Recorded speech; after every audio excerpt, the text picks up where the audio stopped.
번이라는 제목으로 같이 말씀을 나누고자 합니다. 루마니아의 리차드 범브란트 목사님, 제가 몇 번 이야기한 적이 있는데 이분을 소위 말해서 살아있는 순교자라고 얘기하는데 원래 이분은 신학대학 교수였어요. 그런데 2차 세계대전 당시 나치가 루마니아를 침공했을 때 유대인이라는 이유로 가족을 모두 잃게 돼요. 얼마 지나지 않아 루마니아가 공산화되자 지하 조직을 만들어서 복음을 전하는 일을 하게 됩니다. 그러다가 1948년에 붙잡혀서 15년 동안 감옥에서 고통을 당하죠. 정말 이루 말할 수 없는 이 고통 속에 이분이 15년이라는 세월을 보냈는데 처음 3년 동안은 진짜 지하 독방에 갇혀서 어느 누구도 없이 말 것도 없고 책도 없고 심지어 새소리도 없고 풀 한 폭이 볼 수 없는 그런 캄캄한 감옥에서 굶주림 속에 살아가는 거예요. 매일 주는 이 감자 껍질로 만든 이 스프, 근데 그것도 제대로 먹지 못하고 일주일에 빵 한 조각 먹으면서 자신의 생명을 연명해 가죠. 그러다가 이제 또 시간이 지나면 끌려가서 고문을 받는 거예요. 매질을 당하고. 그런데도 이 신앙을 포기하지 않는 이 리차드 범버란트 목사님을 안 되겠다 해가지고 그 사람들이 정신을 파괴하기 시작합니다. 어떻게 파괴하냐면 습을 먹는 그 습에 마약을 타는 거예요. 드럭을. 그러면 이제 정신이 흐려지고 기억이 상실될 거 아니에요?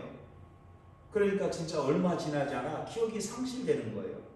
성경의 내용을 잊어버리게 돼요. 신학적인 지식도 다 잃어버리게 됩니다.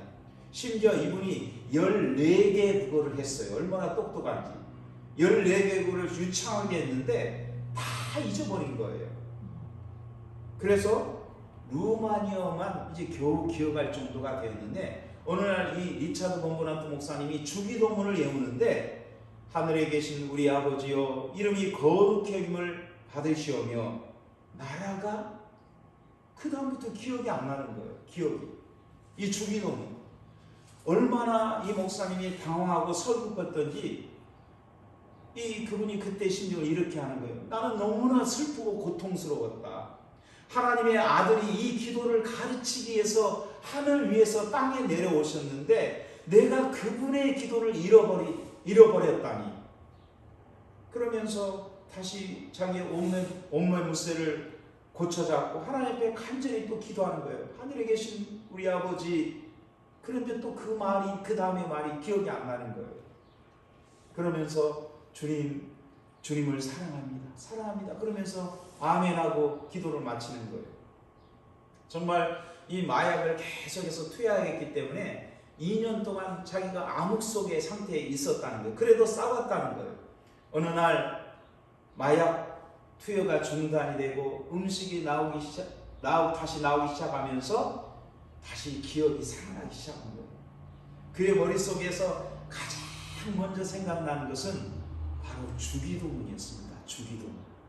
하늘에 계신 우리 아버지여 이름이 거룩히 여김을 받으시오며 나라에 임하옵시며 뜻이 하늘에서 이룬 것 같이 땅에서도 이루어지이다. 정말 자기가 온전히 주기도문을 할 수 있었다는 것이 얼마나 감격이고 기쁨이었는지. 그러면서 그가 마지막에 이런 고백을 합니다. 내가 죽음의 사선을 넘나드는 그 고통 가운데서도 유일한 기쁨이 하나 있었다. 그것은 주님과 만나는 이 기도의 시간이었다. 자기가 그 고통스러운 정말 지옥과 같은 자기가 그런 고백을 해요. 자기가 수백 번 수천 번 까무러치다 살아났다는 거. 얼마나 고문이 힘들고 어려웠는지 고통스러웠는지. 그런데도 자기 인생에서 가장 기쁘고 즐거워하는 것은 주님과의 교제하는 이 기도의 시간이 기쁨이었다는 거죠. 그 기도가 없었다면 자기는 죽었을 거라는 얘기죠. 사랑하는 성도 여러분, 여러분에게 기도는 무엇입니까? 기도하는 기쁨이 여러분에게 있습니까? 아니면 기도가 무거운 짐이 됩니까? 제가 이 야고보서를 시작하면서 참 믿음이 무엇인가 이 질문을 하면서 시작을 했어요. 그래서 참 믿음이 무엇인가, 이것이 제가 야고보서 내내 강조했던 그 말씀이었는데 이제 오늘 마지막 말씀이잖아요. 이 야고보서 말씀이 야고보 사도는 참 믿음의 증거로 기도를 말하면서 마지막을 마치고 있다는 거예요. 그러니까 이 말은 다시 말하면 기도하는 사람, 기도하고 있는 사람은 진짜 믿음을 가지고 있는 사람이다, 이 얘기를 하고 있는 거죠. 당신이 기도하고 있다면 당신의 믿음은 진짜 믿음을 갖고 있는 것이다, 이렇게 말하고 있다는 거예요.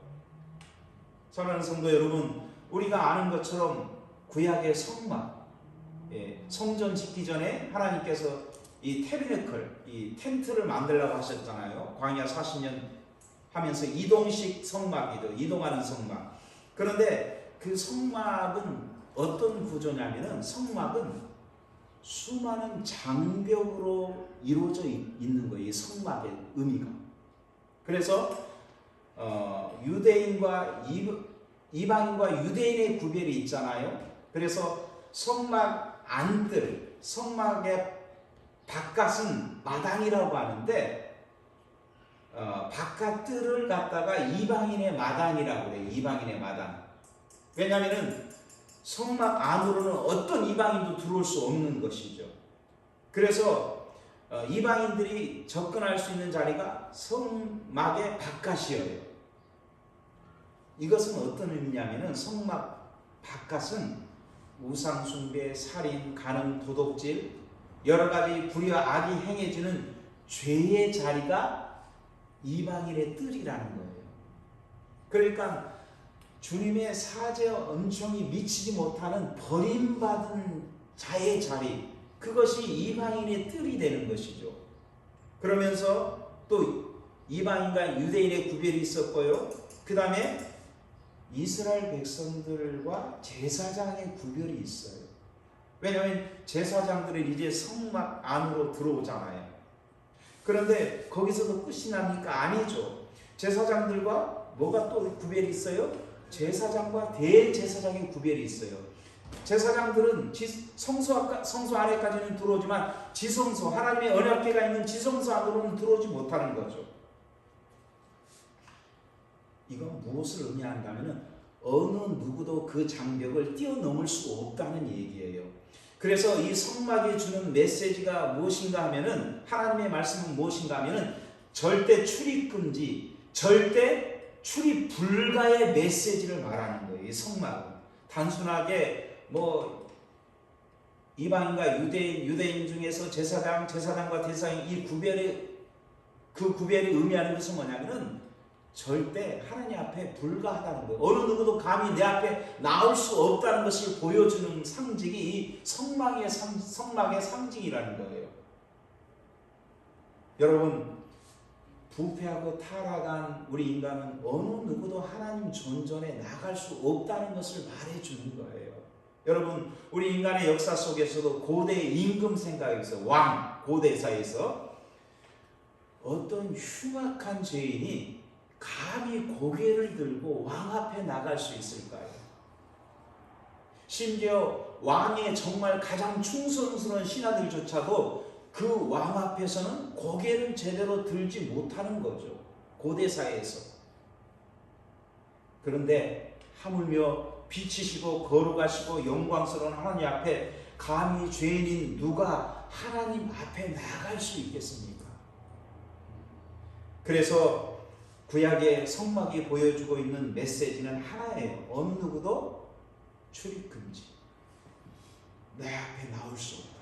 그것을 우리에게 보여주는 것이죠. 그래서 구약에서 하나님을 만나는 것은 아무나 허용될 수 있는 것이 아니었고, 아주 특별한 경우 특별한 사람들에만 제한하는 것이었다는 거죠. 오직 성소에 들어가는 것은 순서대로 직무를 담당하는 제사장에만 허용되었고, 지성소는 모세의 대제사장이 1년에 한 번 속죄일에, 대속죄일에 자신의 죄와 백성의 죄를 속하는 희생의 피를 가지고 들어가게 되어 있다는 것이죠. 그래서 성막의 위를 덮고 있는 세마포와 그 다음에 각 입구의 휘장에는 그룹들, 천사들이 있잖아요. 그것은 하나님의 엄중한 메시지를, 어미를 보여주고 있다는 것이죠. 누구든지 그 규례를 떠나서, 허용된 규례를 떠나서 들어가게 되면 그 누구라도, 심지어 대제사장이라도 죽임을 당하는 것이죠. 그런데 생각해 보세요. 아무도 하나님 앞에, 심지어 대제사장도 자기의 속죄의 피를, 백성의 속죄의 피를 가지고 나갔는데 허물이 있으면 죽었어요. 그래서 발에, 이 옷에 종을 달아가지고 그 종소리가 들리지 않으면 끈을 묶어서 그 죽은 대제사장을 끌고 나왔잖아요. 아무도 들어갈 수 없으니까. 그런데 그 아무도 들어갈 수 없는 정말 철의 장막보다 더, 옛날에 우리가 소련을 철의 아이런 커튼이라고 그랬고, 중국은 또 뱀부 커튼이라고 그랬잖아요. 죽의 장막.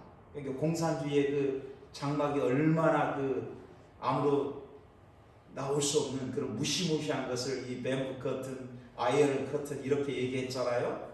자, 냉전 시대 때. 그런데 아무도 들어갈 수 없었던 그 길을, 그 지성소로 나가는 길이 열렸다는 거죠. 할렐루야. 예, 우리 인생들이 하나님을 만날 수 있는 길이 언제 열렸습니까? 예수 그리스도께서 십자가에서 못 박혀 죽으실 때 일어났잖아요. 예, 제사장이라도 결코 들어갈 수 없고 볼 수 없었던 그 지성소의 휘장이 예수님이 십자가에서 다 이루었다 했을 때 그게 찢어진 것이죠. 그리고 그 장막이 환하게 열려진 것이죠. 휘장의 높이가 18m고 그리고 그 두께가 4인치가 된대요. 이 성소의 휘장이. 그러니까 그것을 누가 찢을 수 있겠어요? 그것도 아래서가 아니라 위로부터. 하나님이 찢으시고 예수님이 십자가에 죽으실 때 그 일이 일어난 거죠. 여러분, 다윗이 얼마나 그 하나님의 그 성소에 들어가는 것을 사모했습니까? 그러나 그도 들어갈 수 없었던 거죠. 그런데 성막 자체로 오신 예수님께서 십자가의 죽으심으로 말미암아 그 일이 일어난 거예요. 그래서 히브리서 기자는 이렇게 설명합니다. 우리 히브리서 9장 12, 24절을 같이 읽겠습니다. 시작. 염소와 송아지의 피로 아니하고 오직 자기 피로 영원한 속죄를 이루사 단번에 성소에 들어가셨느니라. 그리스도께서는 참것의 그림자인 손으로 만든 성소에 들어가지 아니하시고 오직 참하늘에 들어가사 이제 우리를 위하여 하나님 앞에 나타나시고. 아멘. 예. 예수님은 지체 없이 십자가에 죽으심으로 당신 자신의 희생의 피를 가지고 하늘의 성소에 들어가신 거예요. 땅의 성소가 아니라 예수님이 십자가에 죽으신 것은 하늘의 성소에 들어가셨다는 것입니다. 그래서 지상의 성전의 휘장이 찢어짐으로 그것을 보여줬는데 이제 그 은혜가 우리에게 임했다는 거예요. 여러분, 기도가 무엇이고 기도하는 사람이 누구입니까? 예, 기도하는 사람은 주님의 그 십자가의 죽으심을 통해서 내가 하나님의 죄 용서를 받은 거예요. 왜냐하면 하나님 앞에 나아갈 수 있는 사람은 죄 용서받은 사람만이 갈 수 있잖아요. 내 죄가 하나님께 용서받은 자만이 나가는 거죠. 죄가 있어가지고는 하나님께 나갈 수가 없는 거죠. 그렇다면 그가 하나님 앞에 나가서 기도한다는 것은 어떤 의미일까요? 그의 죄가 용서받은 것을 아는 거예요. 내 죄가 예수님의 십자가로 말미암아 예수님의 죽으심으로 말미암아 내 죄가 용서받았고 그래서 나는 하나님 앞에 나아갈 수 있는 그 은혜를 입은 자라는 것을 아는 거예요. 예. 어떤 인생도 하나님 앞에 나가 기도할 수 없었는데 기도하는 자는 죄 용서받은 확신이 있는 사람이라는 거죠. 그래서 그가 기도하고 있다는 것은 정말 참 믿음을 가지고 있는 증거라고 할 수 있는 것이죠. 여러분, 그래서 성도에게 있어서 최고의 축복은 뭘까요? 우리가 성도가 누릴 수 있는 여러 가지 축복이 있고 은혜가 있는데 그것은 예수 그리스도를 통해서 하나님 앞에 담대히 나아갈 수 있다는 거예요. 예. 그러므로 기도는 우리가 하나님께 나갈 수 있는 엄청난 특권이죠. 기도는 짐이 아니에요. 우리는 어마어마한 특권을 받은 것이죠. 기도라는 게. 근데 오늘날 수많은 성도들이 어떤 오해냐면은 기도하라면 기도가 무거운 짐이 되는 거죠. 짐이. 기도하라, 기도해야 된다니까.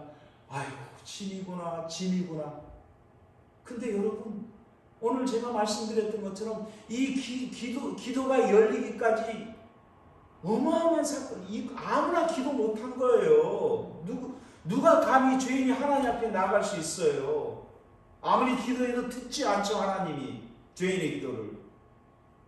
근데 예수 그리스도의 어마어마한 희생을 통해서 우리에게 정말 하나님께 나갈 수 있는 길이 열린 것이죠. 세상에 이거보다 더 큰, 이건 그래서 기도는 의무가 아니라 특권이라는 거예요. 특권. 누구만 가질 수 있는요? 성도만이 가질 수 있는. 여러분, 일국의 대통령을 여러분이 만나러 간다. 그러면 아무 때나 가서 만날 수 있어요? 아무 때나 가서 대화할 수 있습니까? 무슨 누가 전화를 해가지고 다 맨날 몇 시에 가야 되고 또 몸수색을 하고 뭘 하고. 일개 대통령을 우리가 만나는 그것도 대단한 특권이라고. 대단한 특권이잖아요. 근데 그 한 사람 일개 인간을 만나러 갈지라도, 그런데 여러분, 하나님을 만나는 것은 시도 때도 없다는 거예요. 우리가 주님을 만나고 싶으면 낮이나 밤이나 새벽이나. 대통령을 만나러 가면 대통령이 기다려 주나요? 우리가 딱 먼저 가서 앉아 있어야 하면 대통령이 오는 거지. 대통령이 먼저 앉아 있나요? 근데 우리 하나님은 우리를 기다린다고 해요. 할렐루야. 예, 내가 나오기만 하면 언제든지 주님은 환영하고 받아주고 기다리고 있다는 거예요. 기다리고. 여러분, 한국에서 선거철 되면 국회의원 되겠다는 사람들이 얼마나 많습니까? 우죽순으로 생기잖아요. 국회의원 되는 거. 왜 저렇게 국회의원이 되고자 하는가? 근데 이 국회의원이 되면은 그게 주어진 특권이 어마어마하대요. 받는 수당도 말할 것도 없겠지만 그 특권이 엄청나다는 거죠. 왜냐하면 국회의원이 되면 면책 특권과 불체포 특권이 있다는 거죠. 그러니까 한국에서 모든 사람은 불법을 저지르고 문제가 생기면 체포되잖아요. 근데 유일하게 국회의원들만 불체포 특권이 주어지는 거예요. 심지어 장관들도 체포되는 거예요. 장관들도 죄를 범하면 체포돼요. 근데 국회의원은 불체포예요. 그게. 그리고 단 하루만 국회에서 일해도 평생 그 연금이 나와요. 하루만 국회에서 어떤 참여하면 평생 그 국회 돈이 나오고, 그 다음에 골프 이용하면은 그 회원 우대를 받고, 국제공항 같은 경우에는 일반 사람들이 가는 길게 줄을 서서 가는 게 아니라 VIP만 가는 그 통로로 들어가게 되고, 그 다음에 KTX 그것은 평생 이용해도 무료고. 그러니까 그 특혜가 어마어마하다는 거예요. 그래서 국회의원 되고자 혈안이 되는지 어떤지 모르겠지만, 여러분, 그러나 우리 크리스찬에게 이 기도라는 것은 이런 특권에 비교하겠습니까? 어마어마한 특권이잖아요. 전지전능하신 하나님이 그 하나님과 만나서 내가 독대하고 만나고. 여러분, 이것이 얼마나 정말 특별한 은혜입니까?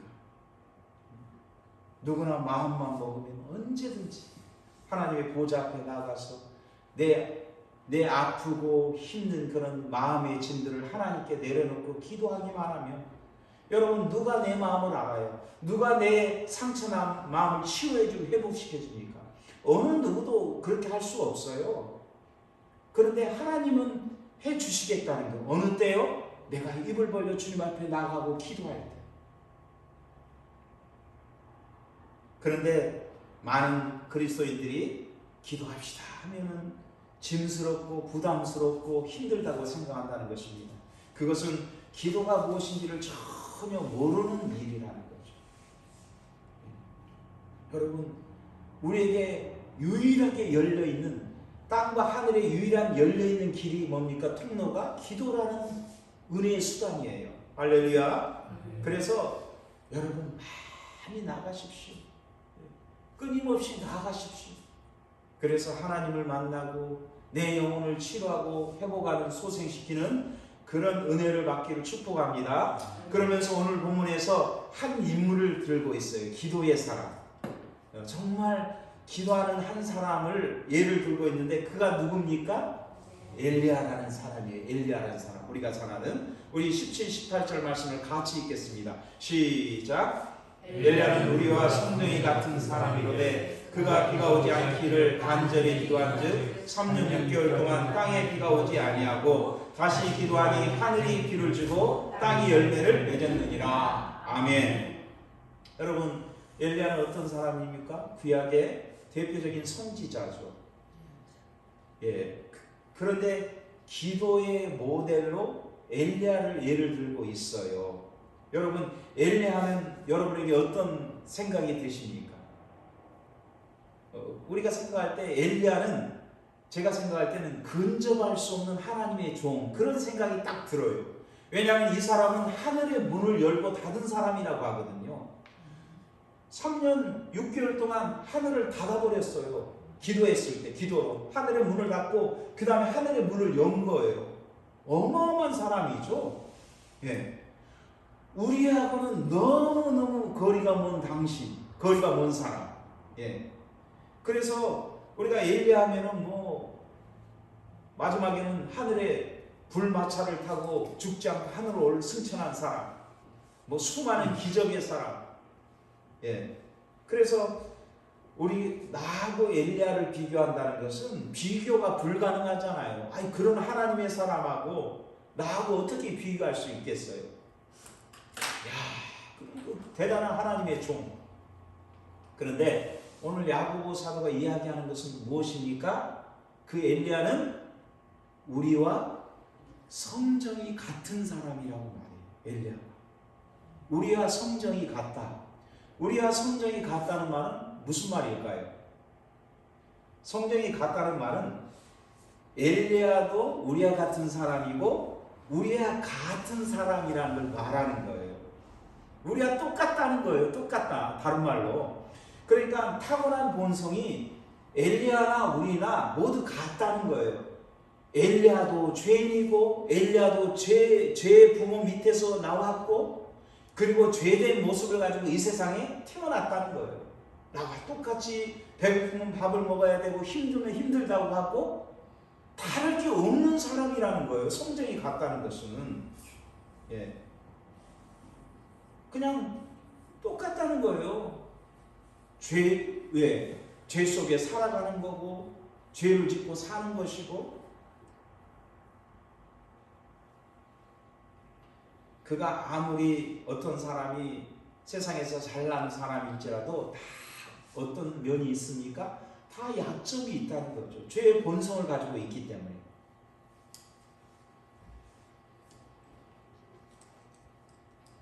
여러분, 우리 인간도 다 어떻게 보면 거기서 거기잖아요. 사실은 잘났다는 사람도 다 약점을 가지고 있고. 그런데 그럼에도 불구하고 하나님은 우리를 어떻게 불리냐면 오늘 본문에 보면 우리를 의인이라고 해요. 의인의 기도는 강구하는 역사하는 힘이 큼이라고 했는데 그 의인이라고 하는 것은 누구를 말하면 저와 여러분을 향해서 말하고 있다는 거예요. 예. 성경 어느 곳에서도 너희가 이만큼 성장했으니까 너희가 성숙했으니까 의인이다 이렇게 말하지 않는다는 거예요. 의인은 어떻게 돼요? 여러분이 하나님 앞에서 어떻게 의인이 되었습니까? 오직 믿음으로. 여러분 믿음으로 된 거예요. 로마서 1장 17절에 말한 것처럼 오직 의인은 오직 믿음으로 산다. 저와 여러분이 하나님 앞에 의롭다고 여김을 받는 것은 여러분이 얼마나 성장했고 성숙했고 인품이 좋아서가 아니라 하나님의 은혜로 여러분의 주님을 믿는 믿음을 보시고 의롭다고 칭하신 거예요. 우리는 우리 자신의 착함과 선함으로 사는 게 아니에요. 물론 예수 믿고 우리가 성장하고 자라면서 우리가 착해지고 선해지고 성숙해 가는 것이죠. 그러나 언제나 뭡니까? 우리의 시작과 끝은 믿음으로 사는 거예요. 우리가 어떤 사람이 되어서 사는 게 아니라 믿음으로 산다는 거죠. 믿음으로. 여러분, 그래서 우리가 한 가지 알아야 되는 것은 성경에 나와 있는 인물 중에 어떤 사람도 특별한 위치에 있지 않다는 거예요. 여러분, 우리가 아브라함과 이삭과 야곱과 요셉과 이런 믿음의 족장들, 엘리야, 엘리사, 모세, 이 수많은 믿음의 사람들을 보잖아요. 근데 성경은 영웅들의 이야기가 아니에요. 성경은 영웅들의 이야기가 아니라는 거죠. 야, 저 사람들의 믿음은 왜 이렇게 뛰어날까? 저 사람들은 왜 저렇게 하나님을 저렇게 하는 믿음의 영웅의 얘기가 아니란 얘기예요. 성경은. 그들 모두도 저와 여러분같이 똑같이 연약함이 있고 실수가 있고 허물이 있는 사람들이라는 것을 성경이 말해주고 있다는 것입니다. 그것이 우리와 성전이 같다는 이야기예요. 여러분, 그런데 어떻게 그런 엘리야가 하늘의 문을 닫고 하늘의 문을 연 사람이 되었을까요? 그렇잖아요. 엘리야가 850명의 바알과 아세라 그 선자들과 싸워서 이겼고 정말 하늘에서 불을 내리는 선지자였잖아요. 그런데 우리가 알아야 될 것은 무엇인가 하면은 그가 하루아침에 이런 기도의 사람이 되지 않았다는 거예요. 그러니까 우리는 엘리야면 와 이렇게 얘기하는데 사실은 엘리야의 그 뒤를 봐야 돼요. 예, 저분은 나와 다른 사람이구나 이것을 우리가 딱 생각하는데 그렇지 않다는 것이죠. 중요한 것은 그 이면에 감춰진 것을 봐야 된다는 것입니다. 여러분, 아브라함이 하나님의 음성을 듣고 인도를 받았지만 그 인생에서 늘 하나님의 음성을 듣는 것은 아니었어요. 그도 얼마나 많이 시행착오를 겪으면서 또 하나님 앞에 실수와 허물이 있었습니까? 엘리야도 마찬가지죠. 그가 진짜 엄청난 기도의 사람이 되었다고 했지만 사실은 무엇입니까? 그의 기도의 여정은 스텝 바이 스텝이었다는 거죠. 자기의 일상생활에서 주어진 사소한 것들을 기도하면서 그 하나님의 은혜를 체험했다는 것이죠. 엘리야가 그리시네가에서 아무것도 없는 상태에서 굶어 죽을 뻔했잖아요. 3년 동안 기근이 있었으니까 아무것도 먹지 못한 상태에 있었는데 그는 기도했어요. 하나님 앞에서. 하나님, 저에게 먹을 것을 가져다 주세요. 그랬을 때 까마귀가 먹을 것을 가져다 주는 그런 은혜를 체험한 거죠. 그러면서 그의 믿음이 성장하고 자라면서 하나님은 이런 분이구나. 하나님은 나의 필요를 채워주시는 분이구나. 이걸 확신하면서 더 믿음이 성장하고 자랐다는 것이죠. 아멘? 우리도 그렇다는 거죠. 여러분, 우리가 일상에서 평범하게 경험하는 우리가 먹고 사는 그것도 뭡니까? 우리는 당연하지 이거. 내가 힘으로 내가 노력해서 먹고 살기 이렇게 생각하면 우리의 기도는 늘어나지 않는 것이죠. 사실 오늘 우리가 먹는 것, 입는 것, 주어진 것 하나하나 이게 하나님의 놀라운 은혜입니다. 하나님의 기적 같은 그런 베풀어 주심입니다. 이것을 믿고 기도하면서 기도할 때 우리는 더 큰 믿음의 세계로 나가서 기도할 수 있는 것이죠. 하나님이 까마귀를 통해서 자신을 먹여주시는 그 과정 속에서 하나님의 인도, 하나님의 공급을 기도를 통해서 경험하면서 그의 기도의 세계가 더 넓어졌다는 것입니다.